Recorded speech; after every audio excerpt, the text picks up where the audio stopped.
I did a few things off screen. I went to the Mobile Game Corner to get an Ice Beam TM for Regis so that way it can start fighting right from the get-go. Since I had a lot of money on me, I figured I might as well just stop by the Game Corner and do this. Okay, I'm gonna get rid of Icy Wind since Icy Wind is not going to cut it all that much. Well, there is Blizzard to consider, but I don't like Blizzard's shaky accuracy all that much. Okay, now I'm gonna teach it Thunderbolt since, well, it's pretty much sea travel from here on out, so I guess Regis is gonna have an edge on those water types. Okay, Curse is gonna go since, well, actually, the defense boost can come in handy, but I don't think it's going to matter all that much. Okay, now I'm going to teach Regis Toxic, since Regis is a pretty defensive Pokemon, special-wise. So, Toxic would be a perfect fit for Regis. Well, there is Skarmory to consider, but I think Regis is more built for taking hits, better than Skarmory. Okay, I'm going to get rid of Ancient Power, since I don't need that move on Regis. Okay, and the last move I'm going to give Regis is Explosion, via the move Relearner. I'm not going to use this move all that much, I'm only going to use Explosion when I absolutely have to. Which probably won't be all that much. Yeah, Regis really doesn't get a whole lot of good moves in this generation, so I think you're better off waiting until Generation 4 and beyond. Although, I think I can make it work, since I was planning on using Regis anyway. Okay, I'm gonna get rid of Superpower, since Regis' physical attack stat is not very good. Okay, and the last thing I'm going to do is I'm going to give Regis a held item. I believe I got the Quick Claw from my PC off screen, since Regis is pretty slow, so yeah, at least it's going to go fast occasionally. Okay, and with that, I'm going to go grind up Regis. See you in a second. Okay, the training is now complete. Regis is at level 50, and I have Tentacle with me in my party. Why? Because I'm going back to the abandoned ship. Because if you remember last time, there was a dive spot there, and now that I have dive on me, I can now go and explore that dive spot. Oh wow, that guy's not very far away from me. I have to say, he actually put up a good challenge when I fought him off screen. Anyway, I guess you could say I'm going back to the abandoned ship to do some sort of treasure hunting, because there's an item in particular that I'm going to pick up, and I'm going to give it to Captain Stern, who's over at the Slayport Harbor. And that item is called the Scanner. And once I give that scanner over to Captain Stern, he's going to give me one of two items, either the Deep Sea Tooth or the Deep Sea Scale. Those two items are used to evolve Clamperl into either Huntail or Gorbis, depending on which one you want to put onto Clamperl and trade it. Because yeah, you have to trade it, keep that in mind. I never really played around with those items to begin with, and I never really used Huntail or Gorbis at all. Well, in addition to evolving Clamperl, both those items actually do something to Clamperl's special attack or special defense. If Clamperl is holding the Deep Sea Tooth, then it gets a special attack boost, but if it's the Deep Sea Scale, then it gets a special defense boost. But I'll be honest, Clamperl is not a very good Pokemon to begin with, so I think you're better off just evolving that thing. So the Deep Sea Tooth evolves Clamperl into Huntail. Excuse me, could you get out of my way? Alright, thank you. And the Deep Sea Scale evolves Clamperl into Gorbis. I'll be honest, I was kind of surprised at Gorbis and Huntail stats because, well, I didn't think they were very slow, actually, because, to be honest, I thought maybe Gorbis was sort of fast, but it turns out that's not the case. It's pretty slow. Not to mention the fact that it kind of looks like a Psychic type, actually. I'm pretty sure it was a Psychic type in a fan-made game. I'm not really sure which one it was, because I played a whole bunch of those. Okay, so what we have here is a whole bunch of locked doors, and I believe one of these doors is open, and as you see, there's something sparkling over there. Either it's trash, or maybe it's one of the keys to open one of the locked doors. Okay, so we got the room 1 key, and what is this over here? Oh, Waterstone? Well, okay, I guess I'll put that in my PC. I don't really need it. Okay, some of these doors are locked, but some of them are not locked. Okay, what do we have here? Okay, over here, is this trash? Oh, nope, okay, it's the room 4 key. Okay, the rest of the rooms are right above me. Okay, what is this one? The TM4 Rain Dance. I don't really need that TM, so I'm not gonna use it. Okay, it's bright and shiny, but it's just trash. Is that supposed to be tinfoil or something? Okay, so where is room 4? Is it this one? Nope, that's room 6. Okay, what about this one? Oh, yep, definitely. Okay, the next room key is right in this trash can over here. Yeah, I do remember that. If you're having a hard time finding these hidden items, then you can always use your item finder. Hold on a second. This is room 5, and you want to take a look inside here and memorize all these sparklies on the floor. That's sort of hard, actually, since, well, those trash cans are blocking your entrance into room 5, so yeah, odds are you probably won't remember where those sparklies are. But that's okay, I have the item finder on me, so that way maybe I could find out where this other room key is. Okay, now where is that thing? Okay, I'm not having the best luck here. Okay, you know what, screw this, I'm going to use the item finder. It's there for a reason. Okay, so where is this thing? Oh, it's on the left, okay. Oh, wow. It was almost right next to me. Okay, so we got the room 2 key. Okay, I'm going to register the bike again since I don't really need to use the item finder. Okay, and the last room is right below me. So yeah, I guess you can say this went by pretty quickly. In Omega Ruby and Alpha Sapphire, I feel like this was a little bit harder actually. I'm not really sure why.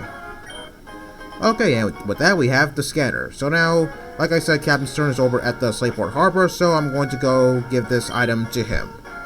So as for what I'm going to choose, I guess I'm going to choose the Deep Sea Scale since, well, I do like some defensive Pokemon and Gorbis has some pretty good special defense. Huntail, well, I'm not really a fan of Huntail all that much.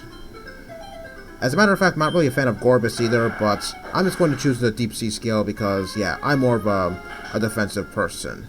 Even though I'm not planning on using Gorbis or Huntail on my team. Not that I could anyway, since I'm pretty sure I can't even trade on this emulator. Okay, let's fly all the way back to Slateport City and claim my prize. In future generations, I'm pretty sure certain Pokemon are holding either the Deep Sea Tooth or the Deep Sea Scale. If I'm not mistaken, I think in future generations, I think Carvana's holding the Deep Sea Tooth, I believe. I could be wrong about that actually, so don't quote me on it. Okay, so I'm going to choose the Deep Sea Scale like I said. But, like I said, I'm not going to use it for anything since, yeah, I'm not planning on using Gorbis.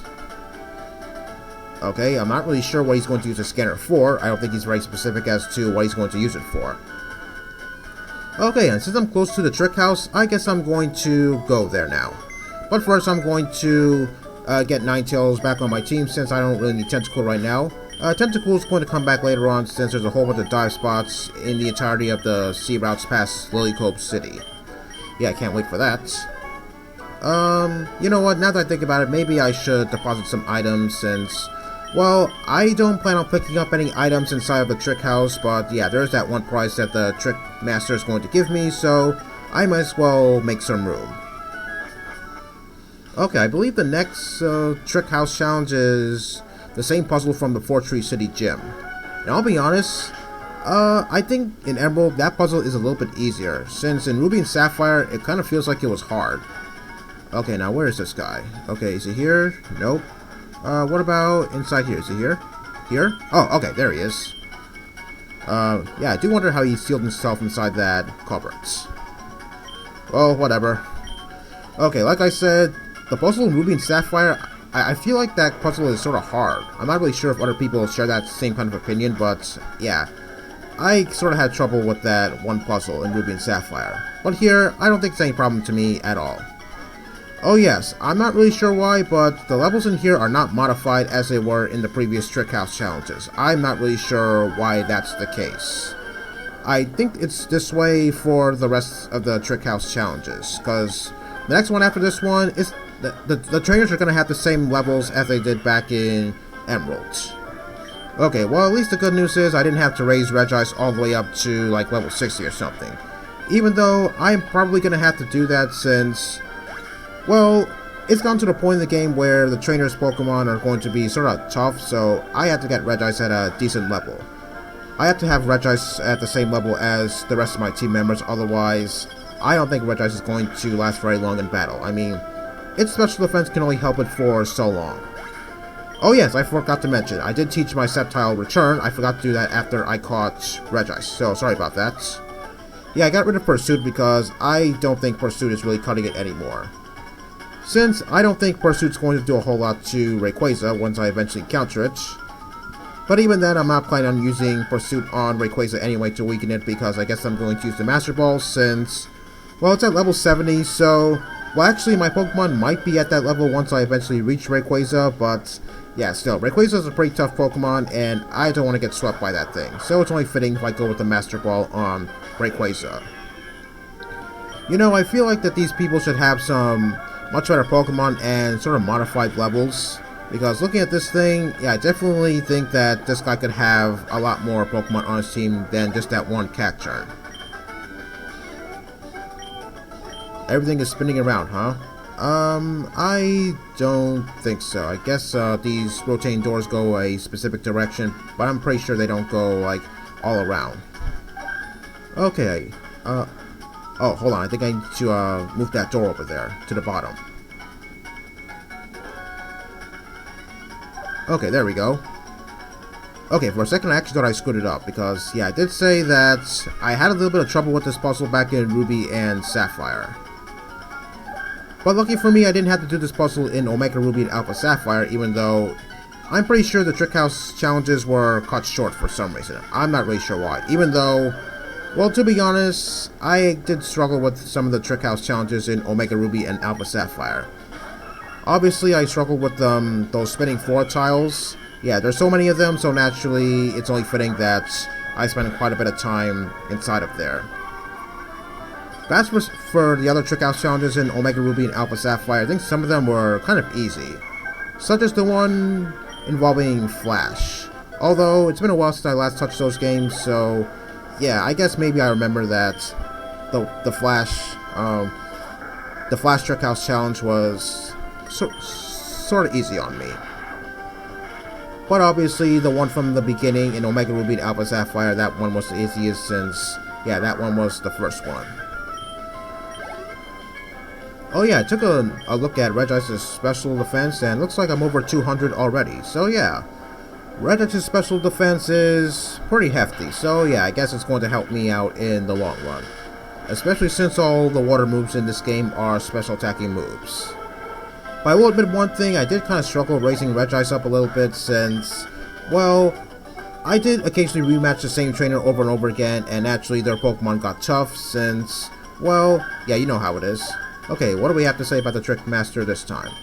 Trick Master is my life. I don't get that. Okay, so what is he going to give me this time? I'm almost his equal in greatness. Okay, I get the Magnet. Okay, that's going to boost the power of electric-type moves. I'm not really sure if I want to give that to Gardevoir or Regis. I haven't really thought it through yet. I'll probably figure it out next video. For now, I think the items I have on it are pretty okay, especially the Aimlin coin. Okay, so next destination I'm going to is, well, I guess I'm going to go fight Gabby and Ty again, since I did promise you guys that I'm going to fight those two again. Okay, I'm going to put Ninetales in the second slot, not Regis. Okay, I think I know where those two are. Since I don't think there's anything too exciting happening here, I might as well just go fight Gabby and Ty, so that way I can wrap up this episode.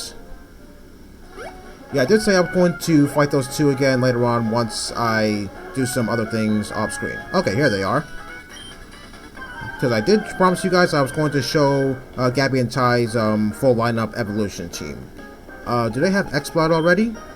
Oh, okay, yes they do. I thought maybe one of them was still going to have a Loudred. Okay, let's use Ice Beam on X-Cloud and Flamethrower on Magneton. Yeah, I specifically put Ninetales in the second slot because I don't think my other team members could handle Magneton, since, yeah, Steel types, they're the tricky bunch. As for X-Cloud, I guess maybe X-Cloud has quite a bit of HP, coming from someone who actually has used X-Cloud in the past. Oh, okay, for a second I thought Roar was going to connect. Okay, I have no idea why Roar did not connect. Yeah, that's something I never really figured out, actually. Well, whatever. Okay, now they're going to ask me for yet another interview, but I'm not going to oblige them since I don't really have to. Okay, since I know all three of your locations, I'm going to show them to you. But I don't think I have enough time to do that, so I guess I'm going to fly back to Mobile City and call it a day. So yeah, I don't think I did a whole lot in this video. I guess maybe next time I'm going to do a little bit of scuba diving for... so to speak. Something involving treasure hunting. So see you next time when that happens.